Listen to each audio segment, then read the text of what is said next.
अमरपेट में वजीर तलासानी श्रीनिवास यादव की मौजूदगी में बीजेपी के बहुत से कारकुनों ने बीआरएस में शमूलियत इख्तियार की। वजीर तलासानी ने कहा कि बीआरएस में शामिल होने वाले लीडरों के खिलाफ बीजेपी पार्टी के लीडरों की तरफ से लगाए गए तमाम इल्जामात बेबुनियाद हैं। जय श्री राम ने आपको चैलेंज किया कि क्या आप इन इल्जामात को साबित कर सकते हैं जो आप इस श्री राम पर लगा रहे हैं।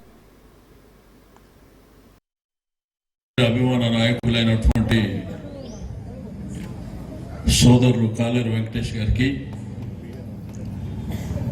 అదేవిధంగా గౌరవనీయులు పెద్దలు వెంకటరెడ్డి గారు సోదరిమణి పద్మ గారికి చంద్రమోహన్ అన్న గారు అదేవిధంగా అంబర్పేట్ కార్పొరేటర్ విజయ్ కుమార్ గారికి ఈరోజు ఈ కార్యక్రమంలో చేసినటువంటి అక్కా చెల్లెళ్లకు అన్నదమ్ములకు అందరికీ నమస్కారాలు। ఈరోజు ఎంతో పెద్ద ఎత్తున మరి పార్టీలో జాయిన్ అవుతున్నటువంటి మిత్రులకు అందరికీ మా అక్కలకు చెల్లెళ్లకు కూడా నమస్కారాలు తెలియజేస్తా ఉన్నాను। ఎంతో సంతోషదాయకమైనటువంటి సందర్భం। ఈరోజు ఎన్నికల రణరంగం వచ్చే నెల 30వ తేదీన మీకు అందరికీ తెలిసిందే। అయితే ఏ నాయకుడైనా కానీ జనరల్గా ప్రజల చేత ఎన్నుకోబడ్డటువంటి ఒక కార్పొరేటర్ కానీ ఒక శాసనసభ్యుడు కానీ ఒక పార్లమెంట్ సభ్యుడు కానీ మనం ఓట్లు వేస్తాం ఎందుకు? మన కష్టాలు తీరుతాయి, మన ప్రాంత సమస్యలు కూడా తీరుతాయి అనేటువంటి ఉద్దేశంతోనే మనం జనరల్గా ఓట్లు వేస్తుంటాం। కానీ అసలు అంబర్పేటలో ఏం జరుగుతుంది ఇన్ని సంవత్సరాల నుంచి మీరు ఒక్కసారి ఆలోచన చేయవలసినటువంటి అవసరం ఉంది।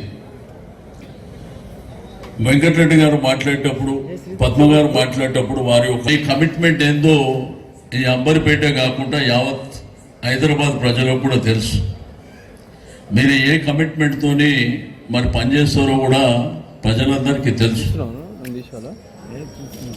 ఆ రోజు మీరు జాయిన్ అవుతున్న సందర్భంలో నేను వెంకటేష్ గారు మీరు మరి సిస్టర్ పద్మ గారు కలిసే పోయింది, దానికి నేనే సాక్షి।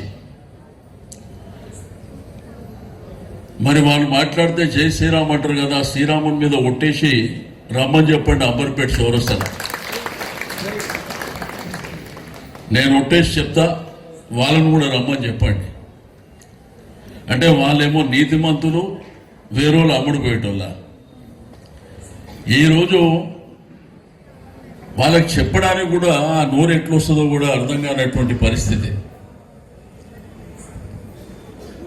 ఇక్కడ ఉన్నటువంటి విఘ్నులైనటువంటి ప్రజలకు, మా అన్నలకు తమ్ముళ్ళకు అక్క చెల్లెళ్ళకు తెలంగాణ రాష్ట్రం రాకముందు పరిస్థితి ఏంది అనేది ఒక్కసారి మీరు కూడా ఆలోచన చేయాలి। 2014 ముందు మనకు స్వాతంత్రం వచ్చి 75 సంవత్సరాలు అవుతుంది। అద్భుతంగా కేసీఆర్ గారి నాయకత్వంలో అభివృద్ధి జరుగుతుంది। మనం ఏ రోజు కూడా 24 గంటల కరెంటు చూసిన వాళ్ళం కాదు, తాగడానికి నీళ్లు కూడా ఎన్నో రకాల ఇబ్బందులు మనకు।